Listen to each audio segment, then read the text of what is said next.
السلام علیکم. دی وخت کې زه جامع الخندق یعنی مسجد خندق مخامخ بالکل ولاړ یم او دا هغه مبارک ځای دی چې کوم ځای کې غزوه خندق شوی و. دا مخامخ چې تاسو ته ښکاري دا غونډۍ دا بالکل بره ده. دا فتح مسجد دی او دې سره دا لاندې دا قبرنما غونډۍ چې تاسو ته ښکاري دا د سلمان فارسي مسجد دی او دا د سلمان فارسي رضی الله تعالی عنه خیمه او دغه دلته هم دوه خیمې وي او دغه چې تاسو ته ښکاري دا د حضرت عمر رضی الله تعالی عنه خیمه وه مسجد دی. هغه مخامخ عمر بن خطاب حضرت عمر رضی الله تعالی عنه دلته وی دوه مسجده خو هغه یو ځای کړي دي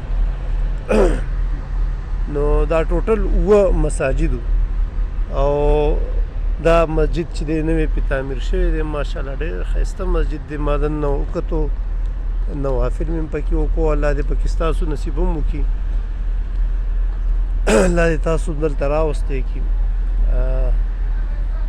دې باندې ما ډیټیل ویډیو هم جوړه کړې ده. لاندې لینک کې تاسو هم به کتی شئ. خو ډېر ښایسته ځای دی. دلته به حضور صلی الله علیه وسلم مختلف یعنې اووه خیمونو اووه اذانونو حکم ورکړو چې اووه اذانه وکړئ.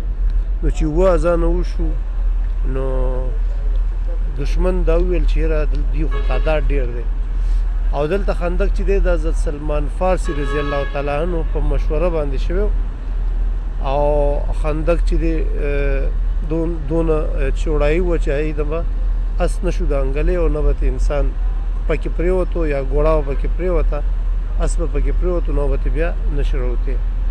دغه مخامخ کې بیا حضور صلی الله علیه وسلم خپله خیمه لګولې وه. دې ته فتح مسجد وایي. دا مسجد سلمان فارسي دی او دغه رنګ دلته دوه خیمې وي خو هغه دا اوس نوی مسجد پې جوړ شوی. دا د حضرت علی رضی الله تعالی عنه خیمه وه. هغه حضرت عمر رضی الله تعالی عنه خیمه وه. دغه رنګه خو ورسره لاندې کچه ځای دی. هلته د حضرت فاطمه بیبي خیمه وه. نو دا چې کله اووه اذان وشو نو دشمن ویرېدو او دشمن ویل چې یاره د مسلمانانو تعداد خو ډېر زیات دی. نو دا هغه مبارک ځای دی چې کوم ځای کې غزوه خندق شوی و. الله دې پکې ستاسو نصیب هم وکړي او الله دې تاسو هم دلته راوستی کړي. نور ډیټیل ویډیو ما هم جوړه کړې ده او ما لینک کې ورکړی هغه هم به وګورئ. نو انشاءالله ډیټیل به تاسو ته هم میلاو شي.